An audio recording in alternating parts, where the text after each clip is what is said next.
Let me start the recordings. All right. So today we are going to study about Victorian age. Let's just see the syllabus first, what we have completed till now. We have studied about Jacobean ages, right? Sorry, not Jacobean age. We have, we begin with the Augustan age, 1700 to 1745. We have discussed about novels, some major writers. Then we have studied about age of sensibility. Then we have studied romantic age.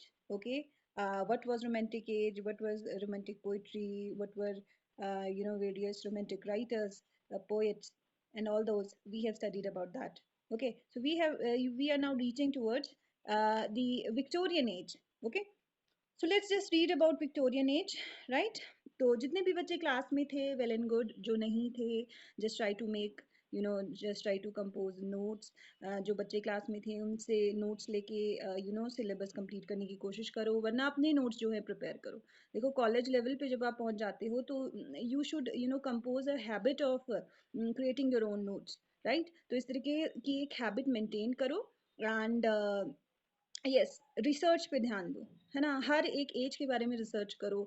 कुछ चीज़ें आपको बताई गई थी कि ये सारी चीज़ें किसी भी एज को पढ़ते हुए आपके माइंड में होनी चाहिए, चाहे उसका सोशल बैकग्राउंड हो, पॉलिटिकल बैकग्राउंड हो, literary background. All these things they are very important whenever you read any particular age of English literature, right? इसमें important हो जाता है कि आपको उस particular age के each and every features के बारे में पता होना चाहिए, चाहे वो social या लिटरेरी सोशल और पॉलिटिकल बैकग्राउंड या कॉन्टेक्स्ट की बात हो, या उस समय के जो इम्पोर्टेंट मूवमेंट की बात हो, या फिर लिटरेरी जॉनरास उस समय पे क्या चल रहे हैं. आपको उन सब चीज़ों के बारे में इंफॉर्मेशन होनी चाहिए, ठीक है? चाहे वो गस्तन की बात हो रही हो, सेंसिबिलिटी की बात हो रही हो, या फिर रोमांटिक एज की बात हो रही हो. We were discussing about the various elements that you need to know about a particular age whenever you are reading a particular age, whenever you are composing notes about a particular age. All right, तीन ages हम कर चुके हैं. fourth जो age है, that is Victorian age, that we are going to discuss today. So I have install a photo here, a picture here.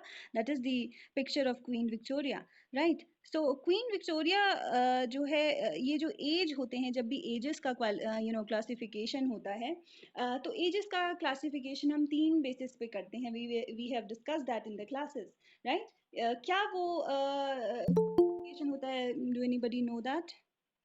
क्या मुझे कोई बताएगा क्या वो क्लासिफिकेशन होता है? किस बेसिस पे हम वो क्लासिफिकेशन करते हैं? Himani, just tell me that.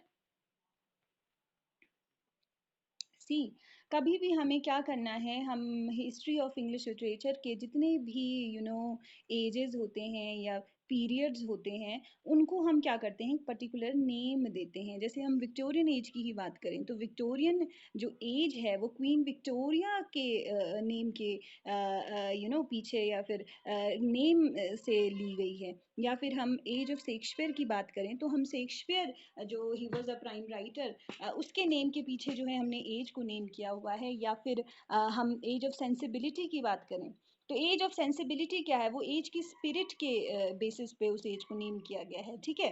तो बेसिस क्या होते हैं किसी भी एज या फिर पीरियड को नेम करने के? ओके, तो तीन बेसिस होते हैं कि पहला आप क्या कर देते हैं, किंग या फिर क्वीन के नेम के पीछे आप क्या कर देते हैं, उस पर्टिकुलर एज को नेम कर दिया जाता है. सेकंड जो फेजेस होते हैं, सेकंड बेसिस क्या होते हैं कि कोई एक जो ग्रेट राइटर है, राइट?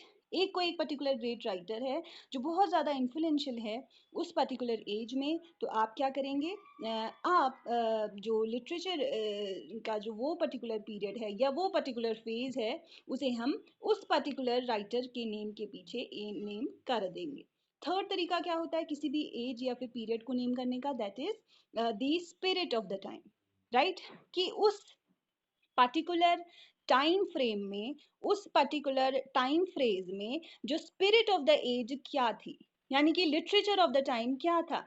ओके, लिटरेरी जॉनरास कौन से चल रहे थे, उन पर्टिकुलर लिटरेरी स्पिरिट के नेम के पीछे हम क्या कर देते हैं, जो हिस्टोरियंस बेसिकली होते हैं वो क्या करते हैं, एजेस को डिवाइड करते हैं, राइट? तो विक्टोरियन एज जो है, Victorian age, it is named after queen Victoria, right? Queen Victoria के नेम के क्वीन विक्टोरिया के नेम से हम इस पूरे एज को जानते हैं, the Victorian age, right. Queen Victoria के रेन को हम देख लें, 1837 से उन्होंने अपना जो रेन है वो स्टार्ट किया था, यानी रूल जो है वो स्टार्ट किया था, एंड 1901 तक queen Victoria she was on the throne, right. So ये जो डेट है ये आपको याद होनी चाहिए, ठीक है, ये बेसिक डेट्स हैं, आपको याद होने चाहिए। इसके अलावा जितने भी मेजर मूवमेंट्स हैं, मेजर जो मूवमेंट्स हैं वो आपको याद होने चाहिए, ओके, उस पर्टिकुलर टाइम फ्रेम के, राइट। सो विक्टोरियन एरा, जब भी हम बात कर रहे हैं विक्टोरियन एरा की, तो we are basically referring a period in British history during the reign of Queen Victoria. और टाइम पीरियड क्या था? That was 1837 to 1901, right. हमेशा जब भी आप क्लास में बैठ रहे हैं, आपके पास एक पेन होना चाहिए, आपके पास कॉपी होना चाहिए, and try to note the important points, right. तो इस टाइम पे ये जो पूरा विक्टोरियन एरा था, it was this was a time of significant change in British society, right? So जब भी हम ये चीज़ तुम्हें बोली है कि हम इंग्लिश लिटरेचर की बात कर रहे हैं, वो जो वर्ड इंग्लिश है वो बेसिकली डिनोट करता है ब्रिटिशर्स को, राइट। क्योंकि हम जब भी इंग्लिश लिटरेचर या फिर हम इंग्लिश लिटरेचर की बात कर रहे हैं, या तो हम अलग नहीं कर सकते इंग्लैंड को हिस्ट्री को ब्रिटिशर्स की हिस्ट्री को, ठीक है। इंग्लैंड जो था that was the centre of everything at that time. जब भी हम इंग्लिश लिटरेचर को पढ़ रहे हैं तो इंग्लैंड को हम सेंटर में रख के, इंग्लैंड की हिस्ट्री को हम सेंटर में रख के चीज़ें स्टडी करते हैं, राइट। तो ये जो टाइम था 1800s की हम बात कर रहे हैं, 1837। अब देखो 1837 जो है उस समय जो रेन है क्वीन विक्टोरिया का वो शुरू हो गया था, लेकिन जो विक्टोरियन एज की जो पोइट्री है, बेसिकली हम जब पोइट्री की बात करते हैं तो 1830 से ही ये उस पर्टिकुलर जॉनरास की जो पोइट्री है, उस एलिमेंट्स के साथ, उस विक्टोरियन एलिमेंट्स के साथ जो पोइट्री है वो कंपोज होना 1830 से ही शुरू हो गई थी, 1832। तो इसीलिए कई बार आपको वेरिएशन मिलने को देखने को मिलते हैं कि डेट्स में वेरिएशन हो जाते हैं, कि 1832 से कई बार हम विक्टोरियन एज को की बिगिनिंग को मानते हैं कि 1832 से स्टार्ट हो जाता है, लेकिन कई बार हम क्या करते हैं कि क्लासिफिकेशन 1837 से हम शुरू करते हैं, ओके कि विक्टोरियन एज की जो शुरुआत है 1837 से हुई थी, कई बार 1830 से भी मानी जाती है, कहीं पे लिखी होती है, या फिर कई बार 1832 से भी लिखी जाती है। इसका रीजन क्या है? रीजन सिर्फ यही है कि जो विक्टोरियन पोइट्री है उसका एग्जिस्टेंस थोड़ा सा पहले हो जाता है, पहले शुरू हो जाता है, ठीक है। वो जो एलिमेंट हैं, वो जो विक्टोरियन एक विक्टोरियन लिटरेचर जो हम बोलेंगे, वो जो सारा एलिमेंट्स हैं, वो जो सारे फीचर्स हैं, वो बहुत शुरुआत से देखने को हमें मिल जाते हैं। इससे पहले का जो पीरियड था, विक्टोरियन एज से पहले कौन सा पीरियड था? कोई मुझे बताएगा, विक्टोरियन एज से पहले कौन सा पीरियड था? यस। तुम लोग बिल्कुल पढ़ाई नहीं कर रहे हो। Am I Audible?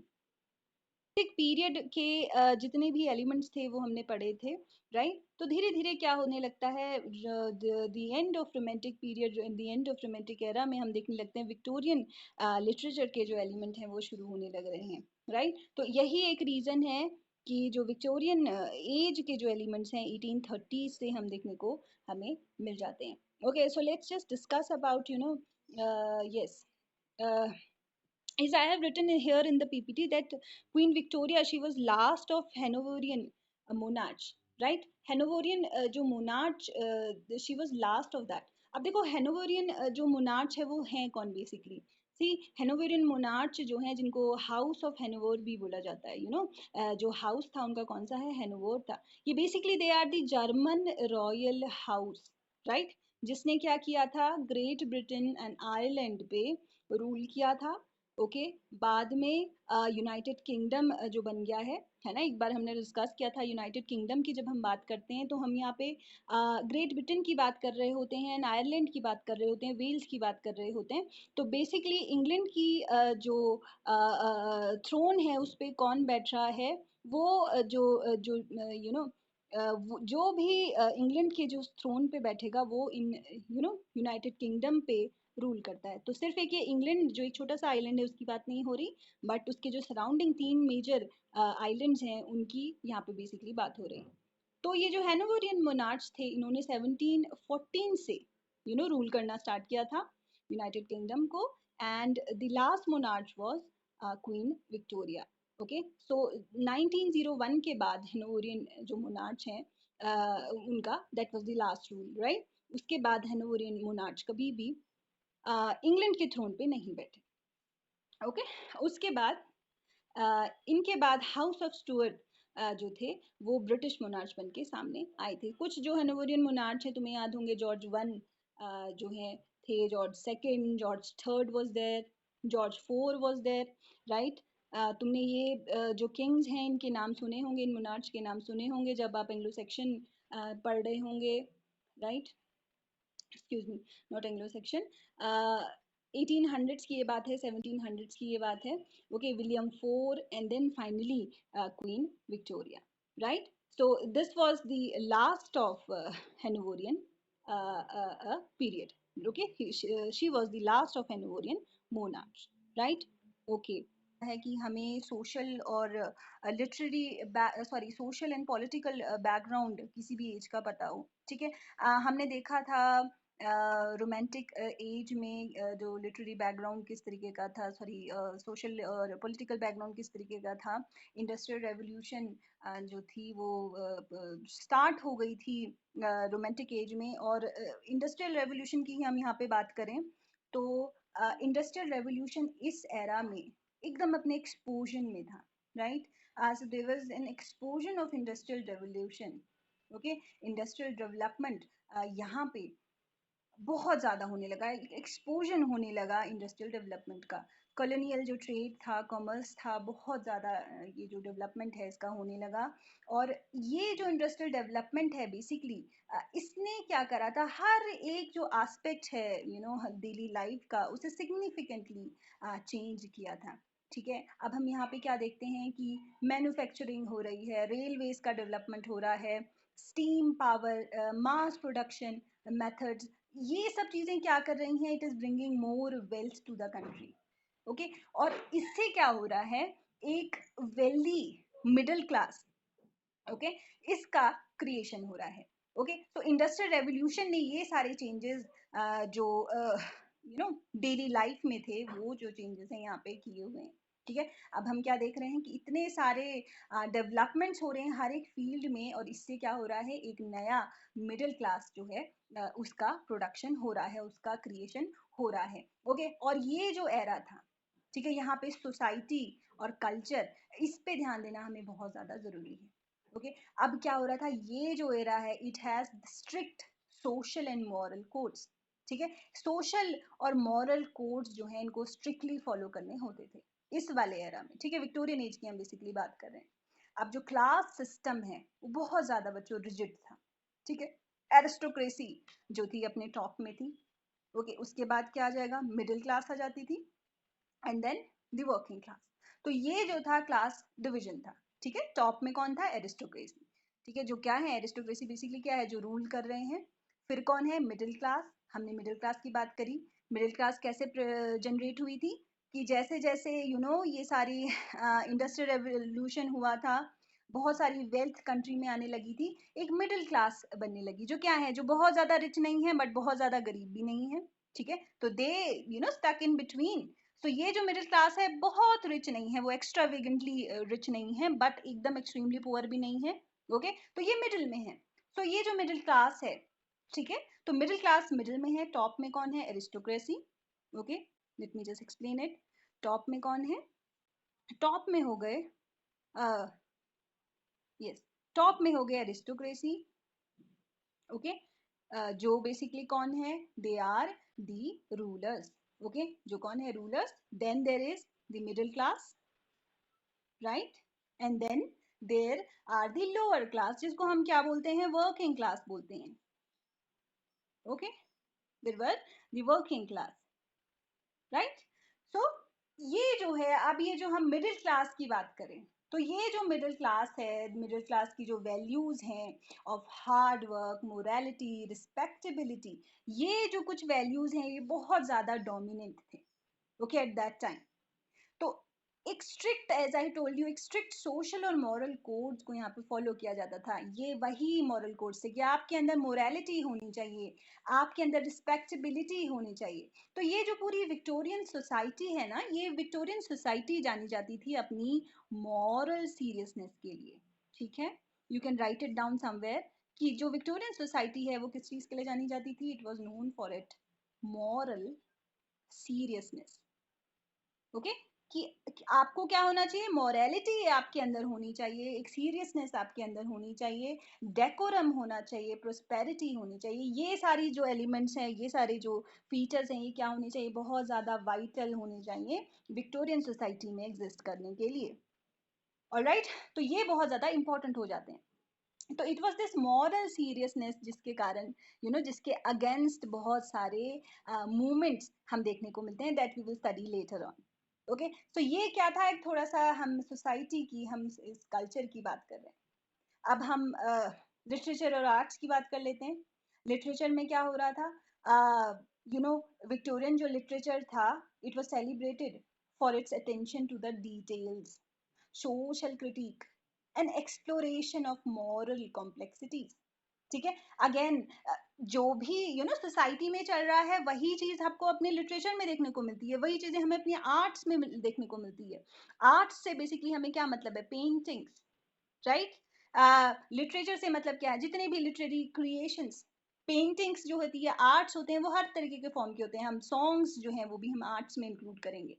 Okay, music को हम आर्ट में इंक्लूड करेंगे, पेंटिंग्स को हम आर्ट में इंक्लूड करेंगे। तो उस समय का जो लिटरेचर था, या उस समय के जो आर्ट्स थे, इसका जो प्राइम अटेंशन था वो किस चीज पे था? डिटेलिंग पे था, सोशल क्रिटिक पे था, and basically exploration of those moral complexities. ठीक है, जो मॉरल सीरियसनेस की हम बात कर रहे थे। ओके, और यहाँ के जो प्राइम ऑथर्स थे, जो इंपॉर्टेंट ऑथर्स थे, Charles Dickens, Thomas Hardy, Brontë sister, George Eliot, there are so many writers. इन्होंने क्या किया था? they have produced influential works, okay, that reflected and critique the society of the time. okay, so ये जो था main, हम क्या देखते हैं? लिटरेचर था। लिटरेचर को definitely we will discuss later on. Okay, अब हम क्या बात कर लेते हैं? हम सोसाइटी की हमने बात कर ली, सोशियो कल्चरल बैकग्राउंड हमने देख लिया, थोड़ा सा पहले जो पॉलिटिकल बैकग्राउंड है उसको हम देख लेते हैं। अब यहाँ पे एम्पायर और कोलोनिज्म की हम बात करते हैं। अब ब्रिटिश एम्पायर, हमें पता है पूरे वर्ल्ड में ब्रिटिश एम्पायर, कोई एक ऐसा कोना नहीं था जहाँ ब्रिटिश एम्पायर नहीं पहुंचा हो और उसे कोलोनाइज नहीं किया हो। सो विक्टोरियन एज में हम क्या देखते हैं? It was the height of the British Empire, and by the end of the era, see, British empire, they have spent Africa, Asia, other territories around the globe. और एक फ्रेज बहुत popular थी Victorian era में कि Victorian era, this is the empire on which the sun never sets. बहुत important ये phase है, इसे कहीं लिख लो। The empire on which the sun never sets, क्योंकि एक ऐसा एम्पायर जहाँ पे सन कभी सेट नहीं करता, यानी सन जो है वो कभी डूबता नहीं है। रीजन क्या है? रीजन ये था कि हर एक ग्लोब के, अर्थ के हर एक कोने में ब्रिटिश एम्पायर ने अपना डोमिनेंस करा हुआ है।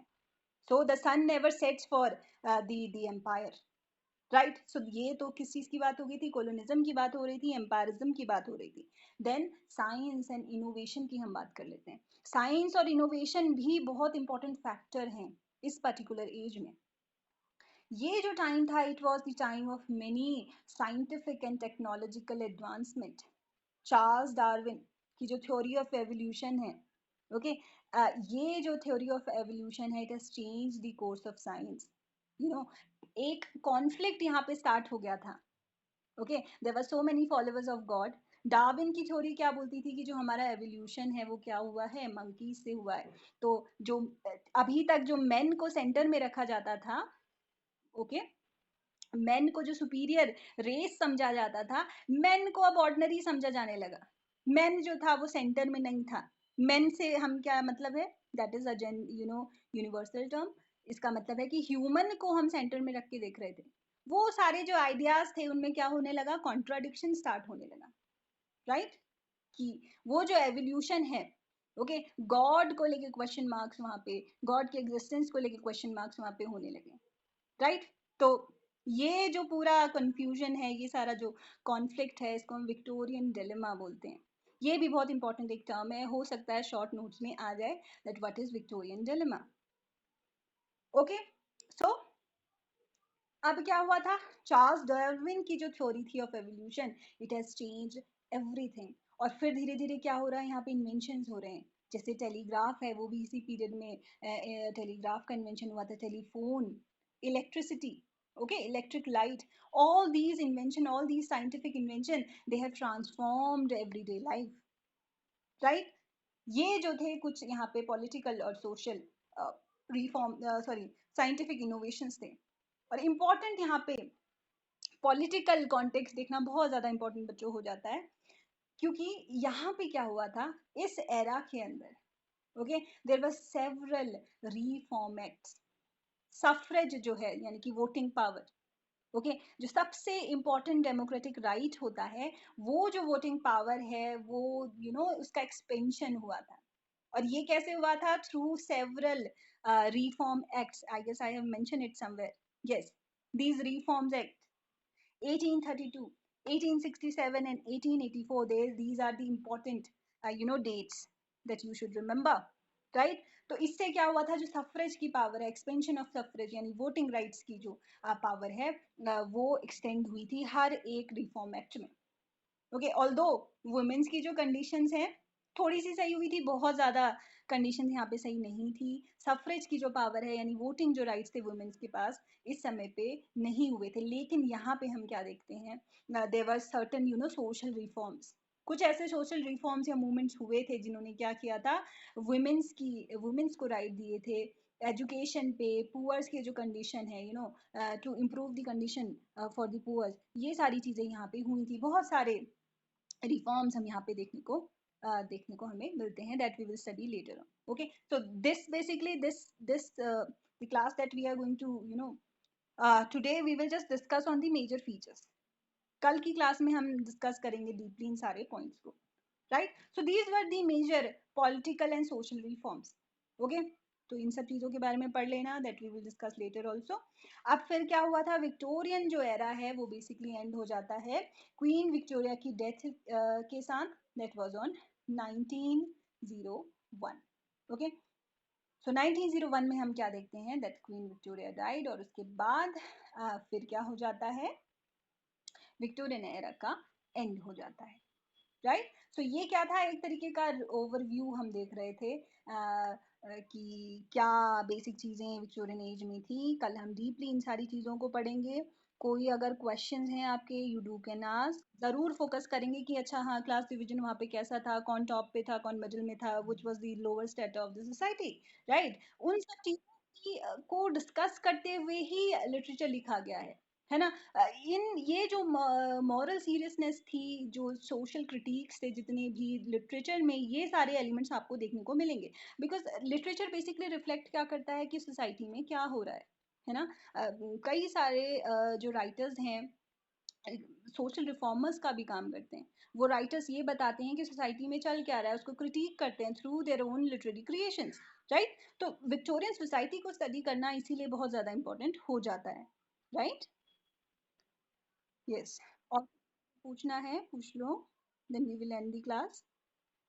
हम जब पढ़ रहे थे, राइट, जब हम लिटरेरी जॉनरास को पढ़ रहे थे, अभी जब हम डिस्कशन करते हैं लिटरेरी जॉनरास का, तो बहुत इजी है तुम लोगों के लिए समझना, क्योंकि फर्स्ट सेमेस्टर में तुमने जॉनरास को अच्छी तरीके से पढ़ा है। दैट्स व्हाई यू नो, किसी भी हम जॉनरा की बात करते हैं, यू ऑटोमेटिकली नो कि ओके उस पर्टिकुलर जॉनरा में उसके जो एलिमेंट्स हैं वो ये हुआ करते हैं, है ना। अब हम यहाँ पे विक्टोरियन एज में ड्रामेटिक मोनोलॉग की बात करेंगे, तो यू ऑलरेडी नो कि ओके ये जो है पोइट्री के अंदर का एक एक नो अबाउट,